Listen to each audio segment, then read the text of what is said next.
তুমি জিতে গেলে, অবশেষে তোমার আর আমার বিয়েটা হলো। কেন জানি না আমার সবসময় মনে হতো যে একদিন আমি তোমাকে পাবোই, অবশেষে পেলাম। তোমার মতো এরকম কনফিডেন্স সবারই থাকা উচিত, তবেই না সফলতা আসে বলো। দূরে দাঁড়িয়ে কথা বলবে, কাছে আসবে না? যেখানে বিয়ের আগে সবকিছু দেখে ফেলছো, এখানে আর আমার লজ্জা লাগার মতো কিছু আছে? ইস, এত সরল কথা বললাম না তো। বাসর ঘরে এরকম পচা কথা বলতে হয় না। তাহলে বাসর ঘরে কি করতে হয়? তুমি জানো না কি করতে হবে? আমার মাজা ভেঙে গেল, আমার পা ভেঙে গেছে। আমাকে তোলো।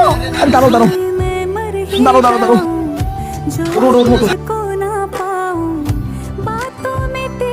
কোনো কথা বলো তো, বাসর ঘরে খাট ভেঙে গেছে, মানুষজন শুনলে কি বলবে? কিন্তু আমরা তো কিছুই করিনি, শুধুমাত্র বসেছে আর অমনি